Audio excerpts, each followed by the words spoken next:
In 2021, software companies were selling at 18 times their annual revenue. That same year, traditional service-based businesses like coaches and agencies were selling at only 1.3 times their annual revenue. That means that if you were exiting a $5 million company, you were either looking at a $6.5 million exit or a $90 million exit, depending on which type of company you had. But that doesn't mean that all hope is lost if you want to build a real business with enterprise value if you're a coach, consultant, course creator, or online service provider. All you need to do is replicate one of the key characteristics that makes software companies so valuable. It's called zero marginal cost, and it's when the cost to serve an additional customer is basically zero. For example, if you signed up for a Netflix account today, it would cost them almost nothing if 10,000 more people signed up today as well. Now let's compare that to a traditional service-based business like agencies or coaching and consulting, where there are additional hard costs for every new client you sign. Sales commissions, setter commissions, account manager salary, ad spend, etc., etc. Which is why most companies in our industry see a lower profit margin as they scale. In today's masterclass, I want to show you a few ways that we've been able to get close to achieving zero marginal cost in our coaching and service-based business, even at 8 figures,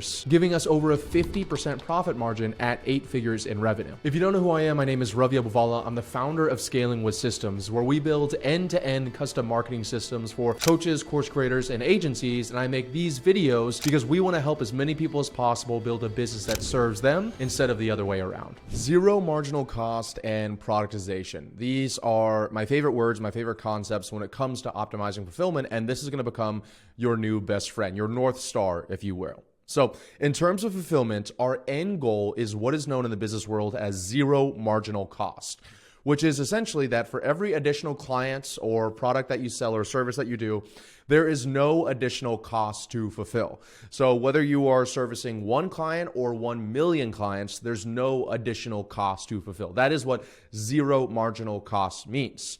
And this is most prevalent in software businesses. So for example, if you use some kind of software, like for example, Google Docs, what I'm using to write this on right now.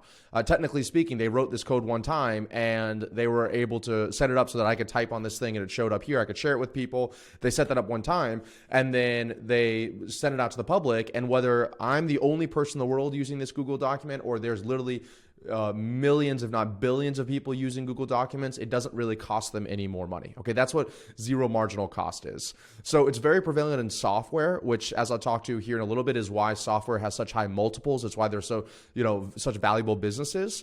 But it's almost impossible in a service-based business, right? So service-based businesses like what we do in Scaling with Systems, Scaling Initiative, or if you're an agency or anything along those lines, it's very, very difficult to get a zero marginal cost because you obviously have costs involved because you're doing a done-for-you service for somebody. But what you can do is you can get close using what is known as productization. So productization is taking what you have in your brain, what you're doing for your clients, all this additional stuff that you're doing and getting it into a very simple and duplicatable system. That is what productization is. And even if you're like, let's say 100% custom, you can make moves. And even if you turn it into 30% of it's productized and 70% is custom, that can have massive effects on your scalability as you grow your business. Okay. So while software businesses are amazing because they allow you for zero marginal costs, there's also a lot of drawbacks, right? They typically require a lot of upfront capital. You have to know to code or you have to pay someone to know how to code. Service-based businesses have their own pros, which is like you don't really need to know anything before you get started. And it doesn't really cost anything typically except for time until you get your first client. Then you have a cost to fulfill. And so they all have their pros and cons. But for the point of this video, we're going to talk about service-based businesses, how you can get as close to zero marginal cost as possible, which is through productization. Okay. And the key to achieving productization and a disgusting amount of profit for your business is one word, which is leverage. The more leverage you can apply, the less work you have to do to earn more, right? So if I put in 1 unit of energy, and let me just draw this real quick. If I put in 1 unit of energy in, I can get, let's just say one, I can get 50 units of energy out. That is leverage. What most people have is what's hand-to-hand combat, which is they put 1 unit of energy in and they get 1 unit of energy out. So that's how typically people start their businesses, but that's not a really great way to scale it. And you have a very high marginal cost, meaning every single client you do, it's the same amount of money. So if you want to increase your business by 30%, you got to increase your expenses by 30%, right? In that case, you're just kind of running in circles. So according to Naval Ravikant, Ravi being the key word there, you see that common theme you guys are noticing here? There are 4 main types of leverage: capital, people, code, and media, right? A great business uses all of them, but they are not all created equal. In order of the level of magnitude that these leverage points have, it goes code, media, capital, people. Okay, so the most leverage and most valuable is code, then it goes media, then it goes capital, and then it goes people. So code is like softwares or automations that you're using. Media would be like this video or videos that you create, contents. Capital is like the use of money. And then people is obviously the use of people's time. And I know some people here are going to go crazy. What? People are not a great form of leverage, but I want a huge team so I can go on podcasts and YouTube videos and tell everybody of how I have a 100-person team, right? And I make billions of dollars, when in reality, I've sat down with literally CEOs of billion-dollar corporations, and in some instances, if you take the dollar per hour of what I'm doing, what they're doing, I'm earning more, okay? Because they're using typically a lot of people, which was great during the Industrial Revolution, but not as amazing right now. So the reason why service-based businesses see a 2 times multiplier if they're trying to exit and software-based businesses see a 10x multiplier lies in this harsh truth that people are not the best form of leverage. People are unpredictable, they're unreliable, they're costly, and they're difficult to manage. And I'm not saying that you shouldn't or can't build an amazing team. I have an unbelievable one at Scaling with Systems, and I'm super grateful for it. They allow me to do very high leverage points and focus on really amazing things. But before you get amazing, talented people, you need to first add leverage to your business. By starting with leverage before you focus on hiring client success managers and all this other stuff, things are 100 times easier. And please trust me when I say that. All right. I'm going to go through in a little bit exact examples of our business of where we failed to add leverage and added too much complexity. But before you go out there and rush out there and hire all these people, just understand that you need to start with leverage, simplify it, and then hire people. So that way, if you started without leverage, let's just say, once again, for fulfillment, you could have 1 client success manager and they could manage 20 clients. Okay. Well, what happens if you started with leverage instead? You could have 1 client success manager manage 80 clients, right? It's literally a 4x difference. Okay. And you don't have to pay this person arguably any more money, right? So that's why it's important to focus on adding leverage. So to illustrate these different points of leverage, code, media, capital, and people, let's use our business, Scaling with Systems, as an example. So for code, we attempt to automate or use artificial intelligence in literally almost every aspect of our business. Canceling calls, if we have to cancel a call, that's through an automation by just flipping one switch inside the CRM. It cancels the call and sends them an email. We create video letter scripts for our clients through using the use of artificial intelligence, but that's not good enough. So then we layer on a full-time copywriter that can then review it, right? But if the full-time copywriter just had to do it on his own without artificial intelligence, he would be able to manage a 10th of the amount of clients that he manages, right? Automating introductions. So like a bunch of people inside Scaling Initiative, they want access to my bankers, my family office, access to networks that I'm a part of, lawyers, FTC lawyers, et cetera, et cetera. So I created a piece of code called Ravi's Rolodex. It's a form. When they submit that, it creates an automation that introduces them to that person without me having to do anything, right? It creates dashboards to track and read our key performance indicators. So not only do we track the key performance indicators through automation and code, but we track them, but we read them through dashboards that display that information in readily available ways.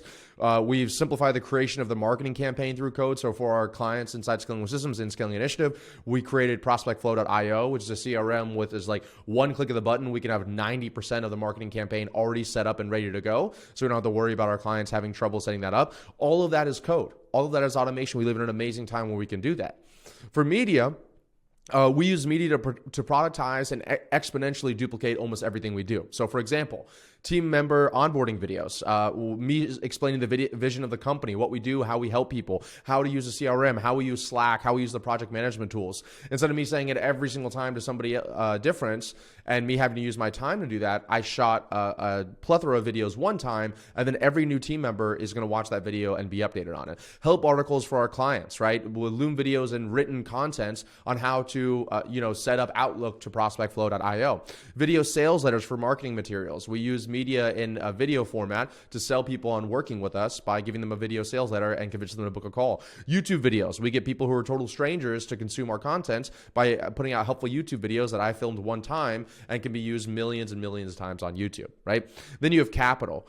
We invest the money that we make back we invest the money that we make back into advertising spend that would earn us more money than it would just sitting in the bank account. So for example, if I was to take, let's just say I make $100,000, I can leave it in the bank account and it will earn me about, let's just say $1 in interest from the bank, or I could put $100,000 and I can put it inside of advertising spend and it could turn to $400,000 within 30 days, right? So I am essentially leveraging capital here in order to turn the $100,000 into $400,000. Another great example of this is how I also do like investments into hard money lenders or into the S&P 500 or into a bunch of different things that I actually cover in my full investment, how to invest money video right here. I'm not a financial advisor by any means, but I did go through how I manage money, how I invest money, et cetera, in that video. I recommend you checking out, but I also put my money in there. So without me having to do any additional work,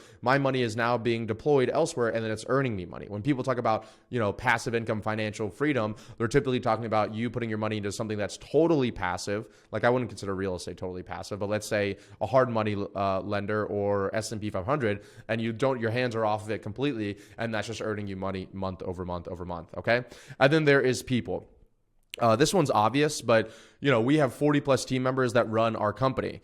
This is the lowest form of leverage, but typically the easiest to use when you are going from like absolutely no leverage or a one-person show, maybe a VA and a salesperson, to some leverage. You start hiring client success managers, you start hiring billing, admin. The problem here is that most people get stuck here. They always make the trade of the, 1 unit in and 1 unit out. Okay. That's what they kind of get stuck with. So then what they do is they get 10 units in by hiring more people, and then they get 10 units out and they think, hey, I'm growing a business here. Everything's going really great. But the problem is that, like I said earlier, this is not a very sustainable or scalable form of leverage, right? This is no real way to increase profits. If you enjoyed this video, be sure to check out this other video on your screen where I break down our entire client success process end to end.